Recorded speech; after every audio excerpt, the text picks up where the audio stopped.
Oke ya.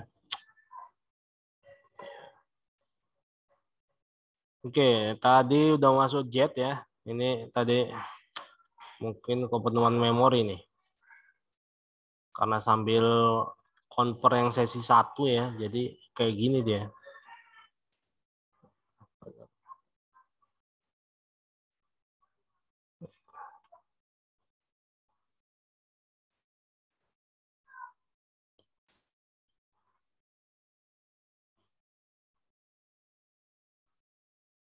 Oke, tadi udah masuk jet 1 ya. Jadi ngonper ya lagi. Kita nggak tahu sih memorinya berapa nih. Sambil ngonper. Oh, gila. Memorinya 100%, apa CPU-nya 98%. Aduh, ini yang buat prosesornya yang kurang berarti. Ya, tinggi kali dia konver ya. Makanya kalau saya nggak mau 2 sesi ini, belum siap konver yang 1 ya. Ya moga-moga nggak padam lah. Oke, kita lanjut ya. Ini tadi masuk rule 2 ya. Di sini ada permintaan turun persediaan sedikit ya. Jadi jelas di sini. Nanti kamu lihat data dari perhitungan sebelumnya. Ya, permintaan turun berapa nilai kripsnya. Ini nilai pajinya berapa. Kemudian persediaan sedikit nilai pajinya berapa. Jadi kalau permintaan turun sama persediaan sedikit. Jadi kita lihat dulu persediaan sedikit tuh 0,733 ya. Jelas ya. Jadi datanya harus dilihat lagi. Nanti takutnya kita pastikan dulu perhitungan manualnya itu tepat, baru kita mau melakukan coding secara program. Jadi 0,2142 dibandingkan 0,73, jawabannya 0,212 ya. Jadi ini permintaan turun juga sama datanya. Ya datanya dapat hasilnya sama ya. Dimasukkan ke dalam persamaannya, bersamaan untuk mendapatkan produksi barang berkurang hasilnya 4143 ya. Kemudian kita masukkan rumus untuk rule yang ketiga ya. Jika permintaan naik, persediaan banyak, maka produksi barang bertambah ya. Jadi kita bandingkan permintaan naik dengan persediaan banyak dengan minimum ya, minimum.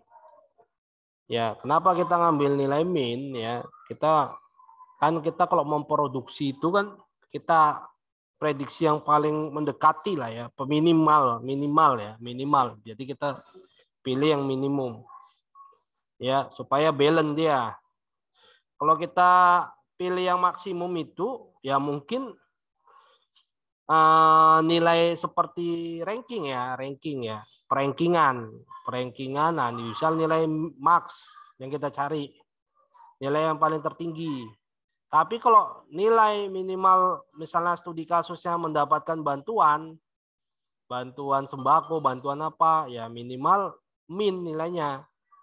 Ya, min gitu. Jadi lebih jelas. Makanya studi kasusnya harus diapakan sesuaikan juga nilainya.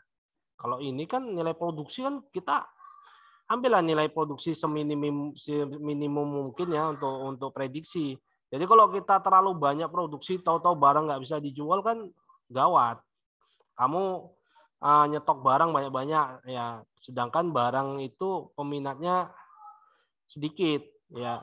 Pastinya nggak mungkin kita ngambil prediksi max ya, max. Pasti kita produksi, pasti kita ambil data min.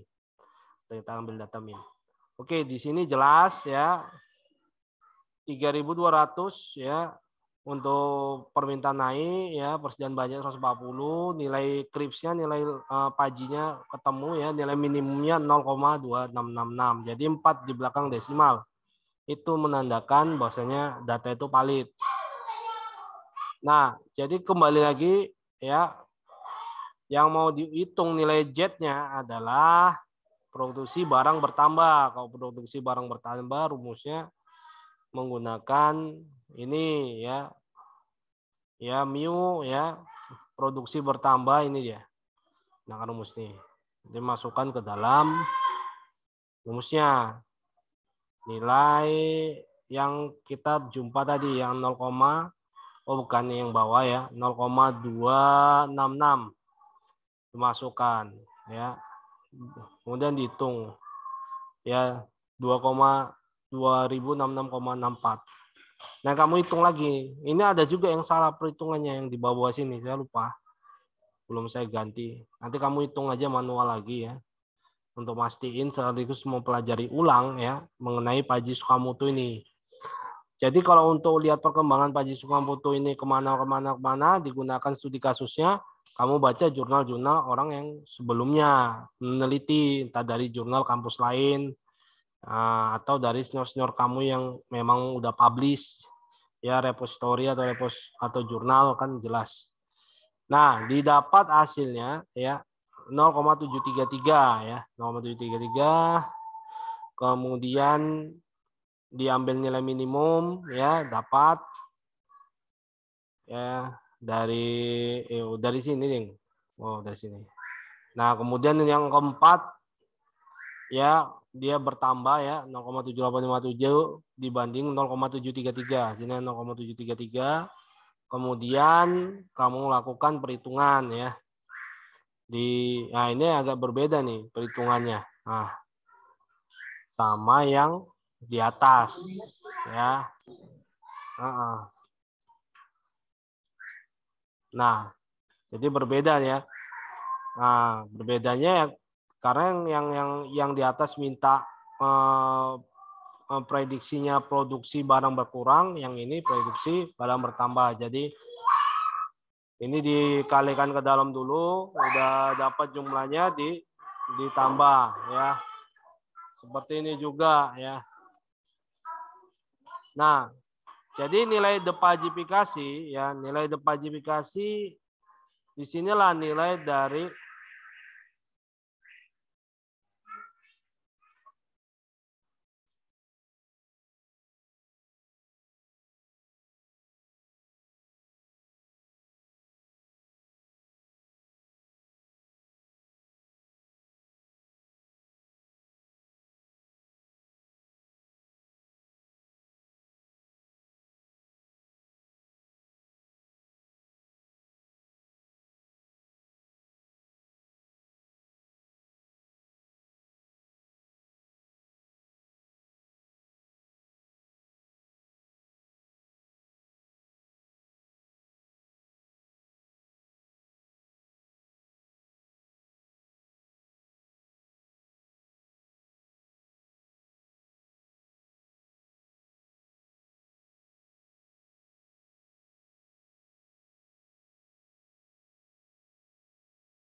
Pak, suara Bapak nggak ada, Pak.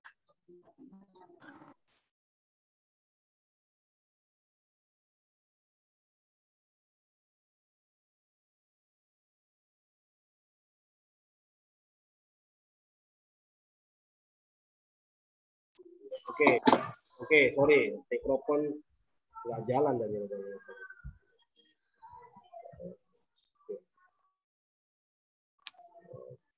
Nah, jadi video-video itu nanti kita buat ya.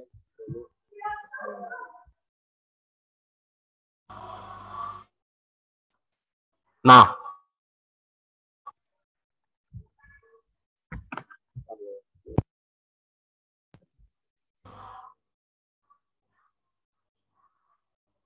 oke ya. Jadi nanti video-video yang udah ada nanti saya buat part-partnya, part 1 sampai part seterusnya ya. Yang mana dimulai itu ada 8 video yang menyelesaikan soal ini ya, menggunakan Visual Studio. Saya harapkan kamu download sih Visual Studionya ya, Visual Studio terserah ya, kita nggak gunakan database, kita hanya untuk logiknya aja. Jadi kalau database nanti saya rasa entah sempat enggak kita ngerjainnya. Yang penting ketika nanti ada perubahan permintaan sama persediaan, produksinya kita udah tahu sekian. Kalau permintaan sama persediaan kira-kira sekian ya kan, kita tahu produksinya sekian. Jadi kita nggak ribet gitu. Oh ini kalau di perusahaan sih biasanya orang PPIC ya, PPIC. Bagian perencanaan ya, produksi ya, implementasi ya, bagian perencanaan orang PPIC biasanya. Ya, PPIC itu dia yang memproduksi, yang memprediksi dan memberikan masukan ya pada manajer operasional untuk kira-kira berapa produksi yang harus diproduksi besok ya kan, besoknya lagi dan besoknya lagi ya. Pastinya bekerja sama dengan manajer pemasaran. Oke, terima kasih atas kehadirannya. Sampai sini ada yang mau ditanya kira-kira sebelum kita tutup perkuliahan kita ini ya. Jadi nanti bahannya bisa saya share ke kalian ya. Ada kira-kira mau tanya, masih bingung atau yang mana ya? Moga-moga nggak bingung gitu ya. Kira-kira ada yang mau tanya gitu? Ada yang ditanya kira-kira? Dia tanya, Anggininta dan tanya, Ligian. Ya Pak. Ada yang mau ditanya kira-kira? Si bingung ada yang mana? Sampai ini Pak belum ada Pak. Nanti kalau kurang jelas bisa dipahami lewat materi yang di-share di grup Pak. Ya maksudnya masih bingung enggak gitu kan? Ya gitulah namanya. Kita masuk kita masuk kecerdasan buatan kan ruang lingkupnya banyak kan ya, kecerdasan buatannya. Jadi sangat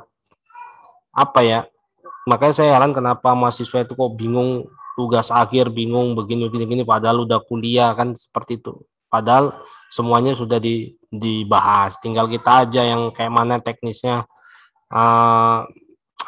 mengelola data ya. Kalau kita basisnya data, nggak mesti buat program sih, banyak program yang sudah jadi ya, yang udah bisa kita simulasikan kayak MATLAB itu. Oke ya, nanti bisa kamu pelajarin lagi, nanti bisa diskusikan ya. Mungkin ini belum ada tugas ya. Nanti tugasnya ketika kamu udah lihat video-videonya nanti ada tugas ya. Kita fokusnya mungkin di Paji Logic, tapi nanti kita bisa juga bermain di sistem pakar lagi ya, karena pembahasan sistem pakar belum kita bahas. Baik, terima kasih atas kehadirannya. Saya sudahin perkuliahan kita hari ini ya. Wassalamualaikum warahmatullahi wabarakatuh. Ya, selamat pagi dan salam sejahtera untuk kita semua. Waalaikumsalam warahmatullahi wabarakatuh. Waalaikumsalam warahmatullahi wabarakatuh. Pagi Pak. Ya.